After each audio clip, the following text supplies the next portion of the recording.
এবার ডক্টর ইউনূস নিজেই খোলামেলা স্পষ্টভাবে জানিয়ে দিলেন যে কত বড় ঘটনা ঘটতে যাচ্ছে। দর্শক, মাননীয় প্রধান উপদেষ্টার চীন সফরের পর তো আমরা নানান কথা বলি যে এই হয়েছে সেই হয়েছে, অভূতপূর্ব ঘটনা ঘটেছে, বাংলাদেশই প্রথম এই 50 বছর মেয়াদী পানি ব্যবস্থাপনার প্রজেক্ট চেয়েছে, এই প্রথম $2.1 বিলিয়ন ঋণ দেওয়ার প্রতিশ্রুতি পেয়েছে, যেটা সিংহভাগই ডিসবার্স হবে বলে আমরা বিশ্বাস করি। একই সাথে বাংলা প্রজেক্ট তারা ডেভেলপ করবে, 400 কোটি টাকার মতো ব্যয় করবে, নানান কিছু যেটা এতদিন আওয়ামী লীগ ঠেকিয়ে রেখেছিল। ঈদ শপিং এ ভারতে না যাওয়ার কারণে শুধু বাংলাদেশের সাশ্রয় হয়েছে 3000 কোটি টাকা। দেখেন, রাখে আল্লাহ মারেকে, এই কথাগুলো শেখ হাসিনা একসময় খুব বেশি করে বলতেন। আজ প্রমাণ হয়েছে যে বাংলাদেশকে আল্লাহ পাক রেখেছেন, এখন মারার কোনো সাধ্য কারণেই। প্রধানমন্ত্রী হিসেবে দেখার কি করে দেখবেন বলেন? কারণ ইলেকশন যদি বিএনপি বিপুল ভোটে পাস করে বেশি সিট পায়, ইউনূস স্যারকে পাবেন না। ইউনূস স্যারকে যদিও এই দেশের লাখো মানুষ চায় ইউনূস স্যার আরো থাকুক, আমরাও চাই ইউনূস স্যার অনেকদিন থাকুক, কিন্তু থাকা তো একটা প্রসিডিউর লাগবে। আপনারা যদি আসতে পারেন তাহলে ওনাকে আনতে পারবেন। ওনাকে আনারও অনেক প্রসিডিউর আছে বন্ধুরা। যদি মনে করেন এনসিপি একটা সংখ্যাগরিষ্ঠতা নিয়ে পার্লামেন্টে যাইতে পারে, ইউনূস স্যার তো ইলেকশন করবে না, পরবর্তীতে বাই ইলেকশন ইউনূস স্যারকে আইনা প্রধানমন্ত্রী বানাতে পারবে। বাংলাদেশের মানুষ চায় ইউনূস স্যারের মতো মানুষ প্রধানমন্ত্রী থাকুক, তার ছায়ায় সবাই কাজ করুক। এই ইঙ্গিতটা কিন্তু আজকে পিনাকি দেওয়া হয়েছে। পিনাকিটা বলছে একটা প্রপোজাল। ডক্টর ইউনূসকে দীর্ঘ সময়ের জন্য ক্ষমতায় চাই, একজন এক এক সময় বলছেন। মানে আমি এমন স্ট্যাটাস ও এমন পোস্টও দেখেছি, কেউ তাকে আমৃত্যু ক্ষমতায়, 10 বছর ক্ষমতায়, 5 বছর ক্ষমতায়, নানান কিছু বা তিনি যতদিন ক্ষমতায় থাকতে চান সেই রকম আলাপ শুরু হয়ে গিয়েছিল। আসসালামু আলাইকুম প্রিয় দর্শক, বর্তমান বাংলাদেশের রাজনৈতিক প্রেক্ষাপট বা রাজনৈতিক পরিস্থিতির উপর বিশ্লেষণ করে আপনাদের সামনে কিছু গুরুত্বপূর্ণ ভিডিও ফুটেজ নিয়ে হাজির হয়েছি। এমনকি দর্শক, আমি আশা করছি যারা ভিডিওটি অন করেছেন তারা ভিডিওটি না টেনে সম্পূর্ণ মনোযোগ সহকারে দেখবেন, তাহলে এই ভিডিওর মূল রহস্য বা আসল ঘটনাগুলো জানতে বা বুঝতে পারবেন। তো প্রিয় দর্শক, আমি আর বেশি কথা বাড়াবো না, চলুন দেখে আসি আজকের সেই কাঙ্ক্ষিত ভিডিওগুলো। তবে তার আগে বলি, যারা এখনও চ্যানেলটি সাবস্ক্রাইব করেননি তারা সাবস্ক্রাইব করে পাশে থাকা বেল আইকনটি বাজিয়ে দিবেন, আর যারা ইতিমধ্যে সাবস্ক্রাইব করে রেখেছেন তাদেরকে অসংখ্য ধন্যবাদ। তো চলুন দর্শক, একটা লাইক দিয়ে আমরা ধারাবাহিকভাবে সকল ভিডিওর বিস্তারিত আলোচনা দেখে আসি। এবার ডক্টর ইউনূস নিজেই খোলামেলা স্পষ্টভাবে জানিয়ে দিলেন যে কত বড় ঘটনা ঘটতে যাচ্ছে। দর্শক, মাননীয় প্রধান উপদেষ্টার চীন সফরের পর তো আমরা নানান কথা বলি যে এই হয়েছে সেই হয়েছে, অভূতপূর্ব ঘটনা ঘটেছে, বাংলাদেশই প্রথম এই 50 বছর মেয়াদী পানি ব্যবস্থাপনার প্রজেক্ট চেয়েছে, এই প্রথম $2.1 বিলিয়ন ঋণ দেওয়ার প্রতিশ্রুতি পেয়েছে, যেটা সিংহভাগই ডিসবার্স হবে বলে আমরা বিশ্বাস করি।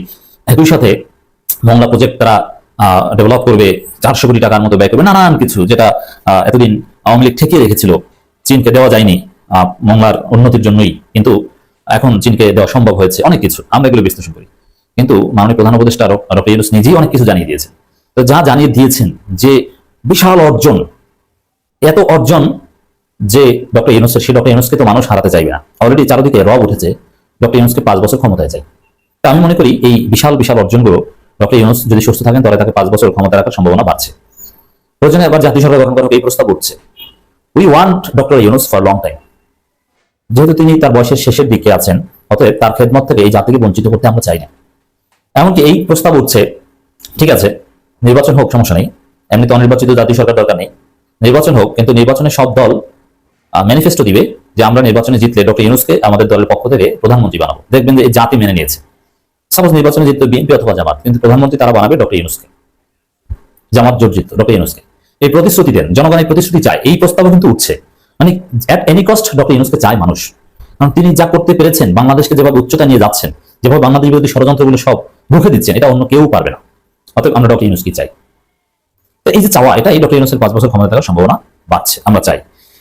আরেকটা বিষয় যে চীনের সাথে ডক্টর ইউনূসের যা ঘটেছে, চীনের সাথে এত কিছু যাদের ঘটে বা যে সরকারকে এত সহায়তা করেন চীন, ইতিহাস বলে যে তারা খুব সহজে ক্ষমতা থেকে যায় না। চীন যাদেরকে এত টাকা পয়সা দেয়, তারা নির্বাচিত হোক অনির্বাচিত হোক আর সেনাবাহিনী হোক, তারা ক্ষমতায় থাকে অনেকদিন। এটা একটা ইতিহাস। অতএব এই ইতিহাস একটু মনে করিয়ে দিলাম। বাংলাদেশ চীন সম্পর্ক আরো বেশি সম্ভাবনাময় হবে ডক্টর ইউনূস। এত বেশি সম্ভাবনাময় হলে চীন সেই রেজিমকে রেখে দেওয়ার নানা চেষ্টা করে, যদিও কে ক্ষমতায় থাকবে কি থাকবে এটা বাংলাদেশের বিষয়, কিন্তু তারপরে ইন্টারন্যাশনাল সিরিয়ারিটি আছে। বাংলাদেশের অন্তর্বর্তীকালীন সরকারের প্রধান উপদেষ্টা ডক্টর মোহাম্মদ ইউনূস বলেছেন, বাংলাদেশ ও চীনের দ্বিপক্ষীয় সম্পর্ক নতুন এক যুগে প্রবেশ করতে যাচ্ছে। তিনি আশা প্রকাশ করেন আগামী দিনগুলোতে আরো বেশি সংখ্যক চীনা বিনিয়োগকারী বাংলাদেশে আসবেন এবং স্থানীয় অংশীদারদের সাথে একত্রে বড় বাজার গড়ে তুলবেন। দেখেন, প্রায় সব মিলে 9টা এমওইউ এবং চুক্তি এবং 8টা মেমোরেন্ডাম অফ আন্ডারস্ট্যান্ডিং, সেখানে যা ঘটেছে এর সাথে আরো বেশি সম্ভাবনার কথা ডক্টর ইউনূস নিজেই জানিয়ে দিলেন। মানে বাংলাদেশে বড় বাজার তৈরি হবে। সত্যি এই কথাগুলো যে তাইওয়ান কিংবা দক্ষিণ কোরিয়ার মতো একটা অবস্থা বাংলাদেশে হওয়ার ইঙ্গিত বহন করে। আর যিনি বাংলাদেশকে দক্ষিণ কোরিয়া বানিয়ে দেবেন তাকে কি মানুষ চলে যেতে দিবে? ক্ষমতা ছেড়ে না। চীনের রাষ্ট্রীয় সংবাদ সংস্থা সিনহুয়াকে দেওয়া একান্ত সাক্ষাৎকারে ডক্টর ইউনূস বলেন, চীনকে আমাদের ভালো বন্ধু হিসেবে দেখা অত্যন্ত গুরুত্বপূর্ণ। গত কয়েক দশক ধরে আমাদের সম্পর্ক অত্যন্ত মজবুত হয়েছে। আমাদের বাণিজ্যিক সম্পর্ক শক্তিশালী এবং চীনের সঙ্গে সহযোগিতা থেকে আমরা ব্যাপকভাবে লাভবান হচ্ছি। এবং এই বিষয়গুলো এমনভাবে প্রফেসর ইউনূস অ্যাড্রেস করছেন যে অতীতে চীনের সাথে মাখামাখি মানেই যুক্তরাষ্ট্রে নড়াচড়া শুরু হয়, অথচ যুক্তরাষ্ট্রে কোনো রিয়াকশন নেই, যুক্তরাষ্ট্র মোটেও ক্ষুব্ধ নয়। তিনি আরো যোগ করেন, বাংলাদেশের সবাই চীনের অভূতপূর্ব উন্নয়ন অগ্রগতি দ্বারা অনুপ্রাণিত। আমাদের অন্তর্বর্তীকালীন সরকারের মূল লক্ষ্য হলো একটি নতুন বাংলাদেশ গড়ে তোলা, যেখানে আমরা চীনের উন্নয়ন অভিজ্ঞতা থেকে শিক্ষা নিতে চাই। চীন ডিপলি এনগেজড হচ্ছে বাংলাদেশে। ডিপলি এনগেজড হওয়া মানে অনেক বড় কিছু। দারিদ্র দূরীকরণে চীনের সাফল্যের বিশেষ প্রশংসা করেন প্রধান উপদেষ্টা। অধিকাংশ দেশে শুধু জিডিপি বৃদ্ধির দিকে মনোনিবেশ করে, কিন্তু চীন নিম্নআয়ের মানুষের মৌলিক চাহিদা পূরণে সরাসরি কাজ করেছে। এজন্যই তারা রেকর্ড সময়ের মধ্যে দারিদ্র বিমোচনের অভূতপূর্ব সাফল্য অর্জন করেছে। দেখেন, এখানে চীনের একটা সুবিধা হচ্ছে তাদের অডেল টাকা আছে, তারা দিতে পারে। অনেকে আছে যে চাইলেও দিতে পারে, যেমন ভারত চাইলেও বাংলাদেশকে দিতে পারবে না, নাই তাদের। আর চীনের অডেল টাকা আছে। গত 15 বছর ধরে চীন বাংলাদেশের বৃহত্তম বাণিজ্যিক অংশীদার হিসেবে আবির্ভূত হয়েছে। বর্তমানে বাংলাদেশে প্রায় 1000 চীনা কোম্পানি সক্রিয়ভাবে ব্যবসা পরিচালনা করছে, যা সরাসরি ও পরোক্ষভাবে 5,50,000-এরও বেশি বাংলাদেশি কর্মসংস্থান সৃষ্টি করছে। তো বর্তমানে হচ্ছে এই যে 5,50,000-এর বেশি মানুষ চাকরি করে। তো এবার যে প্রতিশ্রুতি বা এবার মূলত যে উদ্দেশ্যে প্রফেসর ইউনূস গিয়েছেন যে হিউজ চীনা কোম্পানি বাংলাদেশে স্থানান্তরিত হবে অনেক, এবং আরো অনেক নতুন নতুন ইনভেস্টমেন্ট হবে, তাহলে এই 5,50,000 এটা দ্বিগুণ বেড়ে যেতে পারে। 10 লাখ লোকের যদি কর্মসংস্থান হয় চীনা কোম্পানিতে, বাংলাদেশের চিত্রিতও পাল্টে যেতে পারে। বাংলাদেশে কয় লাখ পরিবার আছে, প্রত্যেক পরিবার কয় লাখ বেকার পরিবার আছে, প্রত্যেক বেকার পরিবার থেকে একজনকে ভালো চাকরি দেওয়া সম্ভব। মানে বাংলাদেশে কোনো গরিব থাকে না, তাতে শুধু এই চীনের মাধ্যমে সম্ভব। ওদিকে জাপান আসছে, দক্ষিণ কোরিয়া আসছে, তুরস্ক আসছে, অভাব নাই, চারদিক থেকে আসতেছে। বাংলাদেশে কোনো বেকার থাকবে না। একেবারে আর কিছু না করলেও বিভিন্ন কোম্পানিতে মাসে একটা ভালো বেতনে চাকরি করবে, প্রত্যেকটা পরিবার হবে স্বাবলম্বী। ডক্টর ইউনূস উল্লেখ করেন, বাংলাদেশের শিল্প খাতে ব্যবহৃত পণ্যের সিংহভাগই চীন থেকে আসে।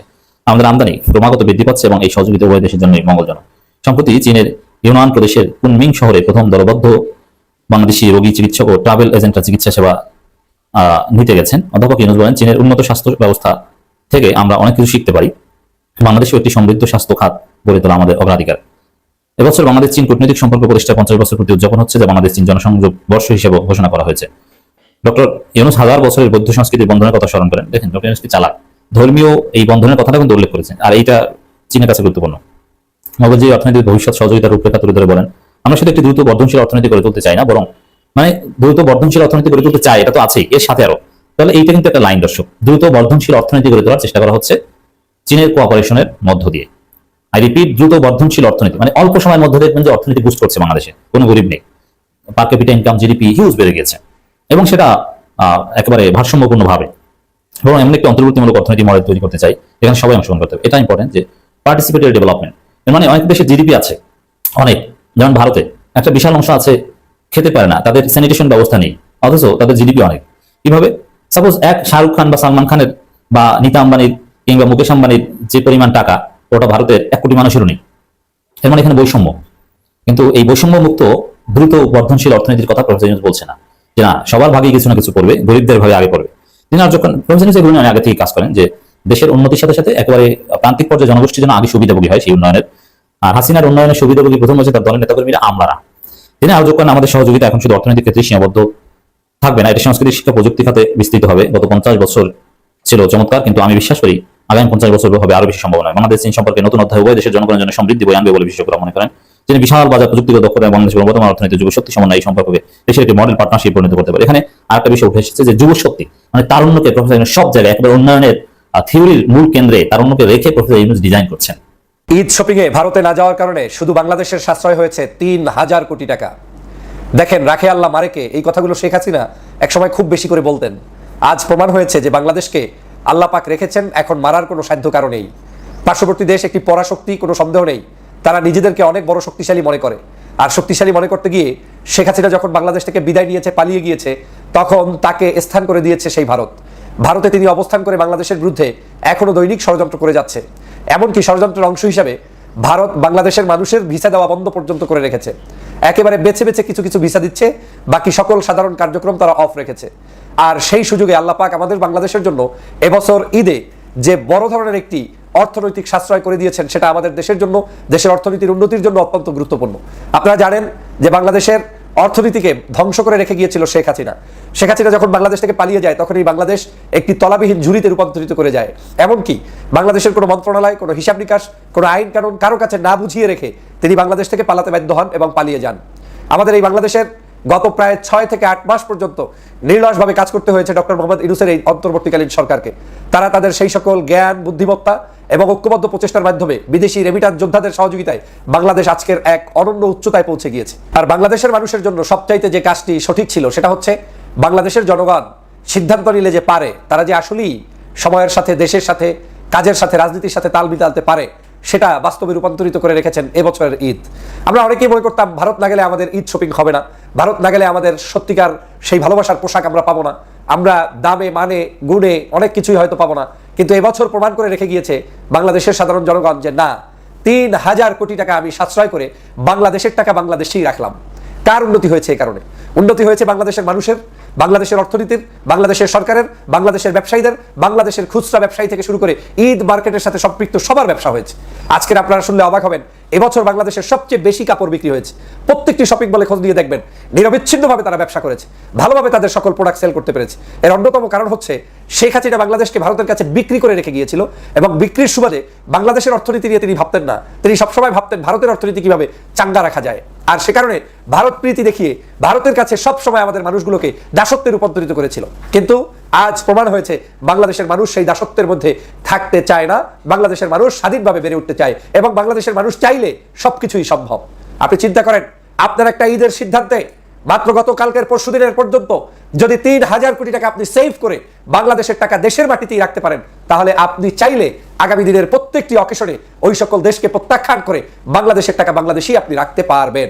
সিদ্ধান্ত আপনার, শুধু আপনি একটু মানসিকভাবে যদি সিদ্ধান্ত নেন তাহলেই সবকিছু চেঞ্জ হয়ে যায়, সবকিছুর পরিবর্তন হয়ে যায়। প্রিয় বন্ধুরা আমার, বাংলাদেশকে নিয়ে অনেক সিনেমি নিয়ে খেলা হয়েছে। আপনারা ইতিমধ্যেই জানেন ডক্টর মোহাম্মদ ইউনূস চায়না সফর করেছে। চীন সফরের অন্যতম একটি আমাদের উদ্দেশ্য ছিল সেখানে আমাদের উন্নত চিকিৎসার ব্যবস্থা করা।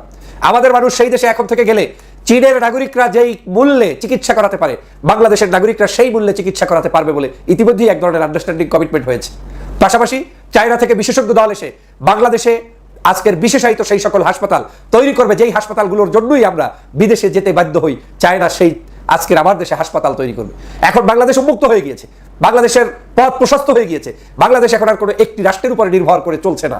এবছরের পেঁয়াজের মূল্য দেখেন, এবছরের দ্রব্যমূল্যের মূল্য দেখেন। আমরা একটা সময় শুনতাম পেঁয়াজ মানে আমাকে ভারতের উপর নির্ভর করতে হবে, আর এখন পেঁয়াজ ঘরে ঘরে ঘরে ঘরে পথে পথে উদ্বৃত্ত হয়ে আছে। পেঁয়াজের অভাব নেই, ছয়লাভ হয়ে গিয়েছে সমগ্র বাংলাদেশ। সিদ্ধান্ত নিতে জানতে হয়, কঠোর হস্তে সেটা পালন করতে হয়, আর ওই সকল মানুষদেরকে শিক্ষা দিতে হয়। ভারতকে উচিত শিক্ষা দেওয়া ইতিমধ্যে হয়েছে এবং এই উচিত শিক্ষা আরো চলমান থাকবে। আমাদের সাথে অভিমান করে বিশ্বায়নের এই যুগে আপনারা কিছুই করতে পারবেন না। বরং আপনাদের উচিত ছিল একজন খুনি শেখ হাসিনাকে আশ্রয় প্রশ্রয় না দিয়ে তাকে বাংলাদেশেই রেখে দেওয়া এবং বাংলাদেশি আইন অনুযায়ী শেখ হাসিনার বিচারে সহযোগিতা করা এবং আপনাদের সকল অপকর্মের জন্য অনুতপ্ত হওয়া। কিন্তু আপনারা সে অনুতপ্ত তো হলেন না, বরং বাংলাদেশের রাজনীতিতে আপনারা প্রভাব বিস্তার করতে ব্যর্থ হয়ে জনগণের উপরে ক্ষিপ্ত হয়ে জনগণের ভিসা বন্ধ করা, জনগণের উপরে বিভিন্ন ধরনের চাপ প্রয়োগ করা। তাতে লাভ কার হয়েছে? লাভ বাংলাদেশের হয়েছে। ক্ষতিকার হয়েছে? ক্ষতি স্বয়ং আপনি ভারতের হয়েছে। আপনার দেশে আমরা না গেলে কিচ্ছু যায় আসে না, যাবো না, যাবে না। দেশের মানুষ মানুষ জানতে শিখেছে, বুঝতে শিখেছে, মানুষ ক্রয় করতে শিখেছে, মানুষ এখন চিকিৎসা নিতেও শিখবে। আমি দেশবাসীকে শুধু একটা কথাই বলবো, একটু হিম্মত, একটু শক্তিশালী, একটু নিজের চিন্তার পরিবর্তন নিয়ে আসুন। শুধু আপনি জাতির এই ক্লান্তি লগ্নে শুধু একটু ধৈর্য ধরা শিখুন। দেখবেন ধৈর্য ধরতে পারলে একটা সময় আমরা জয়ী হব এবং বাংলাদেশের মানুষের সেই ধৈর্য থাকলে অবশ্যই বাংলাদেশের সমগ্র জায়গায় এই ইউনূস সাহেবের যেভাবে সুনাম ছড়িয়ে পড়ছে, বাংলাদেশের অর্থনীতি ঘুরে দাঁড়াবে এবং ঘুরে দাঁড়ানোর মধ্য দিয়ে বাংলাদেশের সমগ্র মানুষ আমাদেরকে অ্যাকসেপ্ট করবে, ভালোবাসবে। পৃথিবীর সবাই আমাদের সম্মানের সাথে ভূয়সী প্রশংসা করবে। প্রিয় ভাইরা, সে কারণে বলছি আজকের এই বাংলাদেশে আমাদেরকে আর রোখ চাগিয়ে, চোখ রাগিয়ে নতুন কোনো ষড়যন্ত্র করে ফায়দা লোটা যাবে না। আমরা আমাদের স্বয়ংসম্পূর্ণ খাদ্য, বস্ত্র, বাসস্থানে সেরা হতে চাই। আমরা আমাদের দেশকে আমাদের মতো করে এগিয়ে নিয়ে যেতে চাই। আজকের আপনারা দেখেছেন ডক্টর মোহাম্মদ ইউনূস কয়েকদিন আগে, এই যে 4 দিন আগে মাত্র বাংলাদেশ থেকে চায়নায় ভিজিট করে এসে গতকালকে রাতেই বাংলাদেশে পৌঁছেছেন এবং অনেকেই বলেছিলেন, গুজব ছড়িয়েছিলেন, চীন সফর সফল হবে না, চায়না সফর করতে দিবে না, চায়না সফরকে কেন্দ্র করে ভারতের বিভিন্ন পরিকল্পনা, ইউনূস সাহেবের ক্ষমতা শেষ, কত গল্প, সেনাবাহিনী ক্ষমতা নিয়ে নেবে, কিছুই তো হয়নি। এ সকল মিথ্যাচার করে জনগণকে বিভ্রান্ত করে বিভাজন করে কোনো লাভ নেই। সরকার এগিয়ে যাচ্ছে অদম্য ইচ্ছায় এবং শক্তি নিয়ে, যেটা আবার এই বাংলাদেশকে বিনির্মাণের জন্য বিশাল ভূমিকা পালন করে।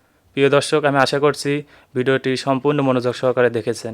সেই সাথে ভিডিও সম্পর্কিত কোনো তথ্য বা মতামত থাকলে কমেন্ট বক্সে জানিয়ে যাবেন। আজকের মতন এখানে শেষ করছি। ফিরে আসছি আগামী দিনে অন্য কোনো টপিকস নিয়ে। সে পর্যন্ত ভালো থাকবেন। আল্লাহ হাফেজ।